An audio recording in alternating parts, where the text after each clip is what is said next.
वहां पर भी यही खेल हुआ था। खेल वही फिर से होगा, देख लेना। किसान के साथ साथ सभी लोग इसके अंदर जुड़े हुए हैं। और इस देश के अंदर ये बड़ी पहली बार ऐसा कानून बना है, जिसके लिए कानून बना वो कह रहे मुझे नहीं चाहिए, कहते नहीं हम तो देंगे, कहते मुझे नहीं चाहिए, कहते नहीं हम देंगे।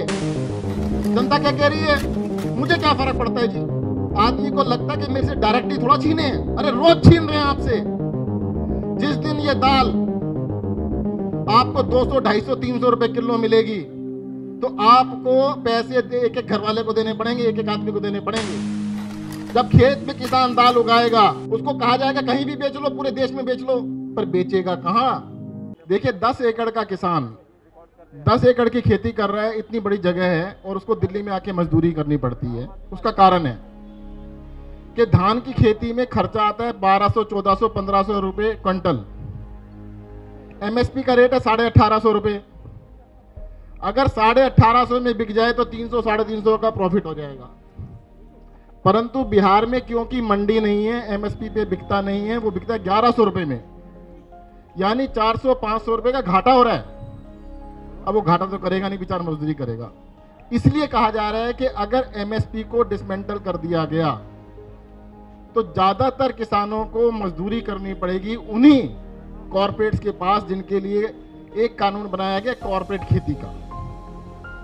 दूसरी चीज बताता हूं मैं आपको,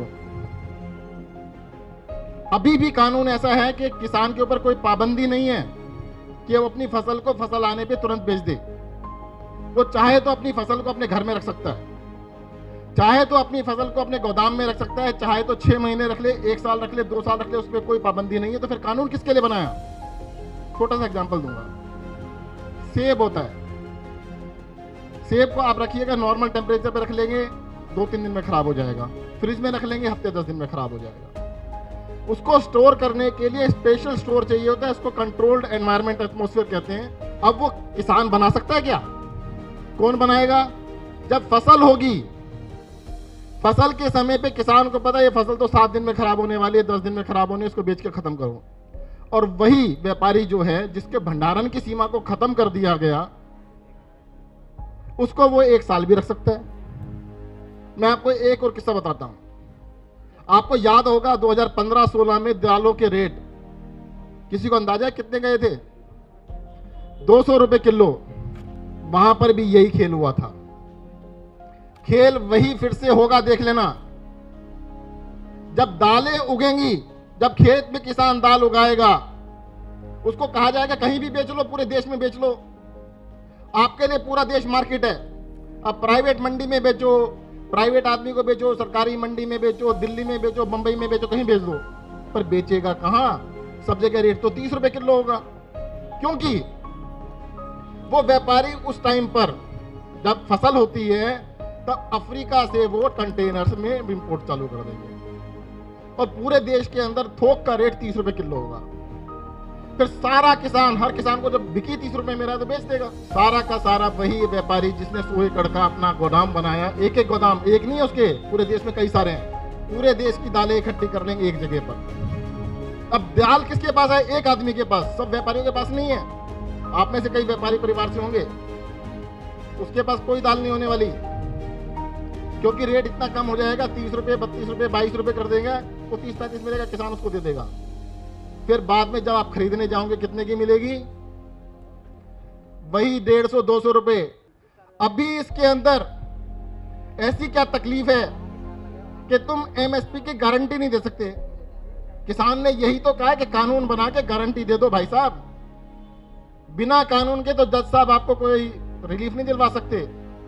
अगर कानून ये होगा कि चावल, धान एक 1850 रुपए किलो से कम खरीद ही नहीं सकते, तब वो ये ड्रामे नहीं करेंगे कि जी 1100 रुपए लाएंगे एक बारी और बाद में इसको 4000, 5000 ले जाएंगे। तो ये समझने की जरूरत है, किसान के साथ साथ सभी लोग इसके अंदर जुड़े हुए हैं। और इस देश के अंदर ये बड़ी पहली बार ऐसा कानून बना है, जिसके लिए कानून बना वो कह रहे मुझे नहीं चाहिए, कहते नहीं हम तो देंगे, कहते मुझे नहीं चाहिए, कहते नहीं हम देंगे, कहते से आपको फायदा होगा। कैसे फायदा होगा बताओ। अभी हमारे एनडी गुप्ता जी ने बताया कि पेट्रोल के अंदर एक्साइज ड्यूटी लगा के केंद्र सरकार ने 15 लाख करोड़ रुपए इकट्ठे किए। पिछले 3-4 साल में 15 लाख करोड़। तो वो पैसा गया कहां? आपको मिला? आपके हिस्से में आया? कुछ सस्ता हुआ? 15 लाख करोड़ के सारे पैसे कुछ कॉरपोरेट्स के लिए माफ कर दिए गए, उनके हजारों करोड़ के, लाखों करोड़ के लोन माफ कर दिए। आपको दूसरा तरीका बताता हूं कैसे। इस हॉल के अंदर 1000 लोग बैठे हैं, सबके पास 1-1 हजार रुपए हैं। कितने पैसे हुए? 10 लाख रुपए। सबसे कहो जमा कराओ पहले गेट के ऊपर। अंदर आए तो सबके पास क्या था? 0। और वो 10 लाख रुपए 10 लोगों को 1-1 लाख दे दिए। वही हो रहा है। पेट्रोल के ऊपर एक्साइज लगा लगा के 15 लाख करोड़ रुपए इकट्ठे किए और वो कुछ 10, 15, 20 लोगों को माफ कर दिए। सारा का सारा पैसा उनको दे दिया। जनता को पता ही नहीं। जनता क्या कह रही है? मुझे क्या फर्क पड़ता है जी, मुझे क्या फर्क पड़ता है जी। आदमी को लगता है कि मेरे से डायरेक्टली थोड़ा छीने हैं। अरे रोज छीन रहे हैं आपसे। जिस दिन ये दाल आपको 200, 250, 300 रुपए किलो मिलेगी तो आपको पैसे एक-एक घर वाले को देने पड़ेंगे, एक-एक आदमी को देने पड़ेंगे। जो चावल किसान अपना चावल 1100 रुपए में बेच के आएगा, आपको 5000 रुपए में जब देना पड़ेगा तो आपकी जेब में से पैसे निकाल के 2-4 लोगों की जेब में पैसा सारा चला जाएगा। यह बात किसान को समझ में आ गई है। अभी आम जनता को सबको समझ में नहीं आई। वो सोच रहे पता नहीं जी कानून में क्या है, परंतु अभी संजय सिंह जी ने तीनों कानून को अच्छी तरह बता दिया है। हुआ क्या, जब ये कानून लेके आए, पहले अध्यादेश जारी किया मई के अंदर, फिर जून के अंदर कहते पार्लियामेंट में पास किया। पार्लियामेंट में ऐसे कभी कानून पास नहीं होते जैसे ये किया गया।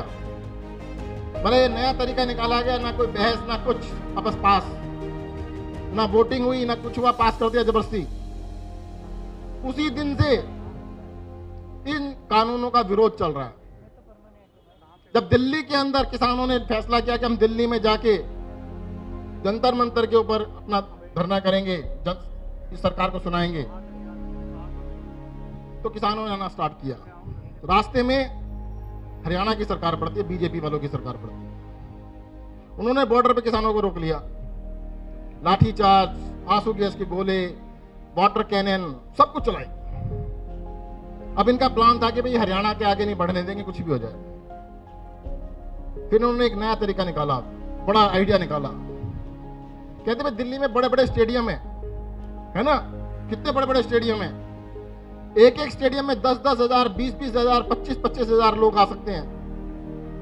आप में से कई लोग भवाना स्टेडियम में बंद हुए थे, याद होगा, हुए थे ना। बस बाहर से गेट बंद करना पड़ता, कुछ नहीं करना पड़ता। कहते इनको आने दो सबको, फिर सबको आने दो, सबको 9 अलग अलग स्टेडियमों में बंद कर देंगे और फिर पड़े रहे। जब ये फाइल अरविंद केजरीवाल जी के पास आई कि दिल्ली के अंदर 9 स्टेडियम को जेल बनाना है, वो समझ गए कि खेल तो बड़ा शातिर है। परंतु वहां से तब तक किसानों को निकाल चुके थे वो, उनको नहीं पता था क्या होने वाला है। किसान दिल्ली बॉर्डर की तरफ चल चुके थे। इधर अरविंद केजरीवाल जी के ऊपर प्रेशर आना चालू हो गया कि भैया जेल बना दो। उनको तो लगता है फॉर्मेलिटी है, साइन हो जाएगा और जेल बन जाएगी। अरविंद केजरीवाल जी अड़ गए, उन्होंने जेल नहीं बनने दी। और ये जेल नहीं बनी इसलिए ये आंदोलन चल रहा है। और केंद्र सरकार को इस टाइम समझ में नहीं आ रहा कि इसको कैसे करा जाए। उनके प्लान को फेल कर दिया। और अरविंद केजरीवाल जी जिस दिन वहां पर बॉर्डर पर किसानों से मिलने गए, अगले दिन भारत बंद था, तो केंद्र सरकार ने अरविंद केजरीवाल को घर में नजरबंद कर लिया। क्यों? क्योंकि अरविंद केजरीवाल ने उनको जेल नहीं बनाने दी। कहते जेल को हम तुम्हारे घर को जेल बना देंगे। तो मैं चाहूंगा कि आप सब लोग, आप सबने उपवास रखा पूरे दिन और पूरी तरह सपोर्ट किया। मैं तो अपने फेसबुक के ऊपर, व्हाट्सएप के ऊपर सब जगह बताइएगा, सारी चीजें डिटेल में बताइएगा, लोगों को समझाइएगा कि इस आंदोलन को सपोर्ट करें और भगवान सद्बुद्धि दे के इन सरकार को और इन काले कानूनों को वापस करें। धन्यवाद। जय हिंद, जय भारत।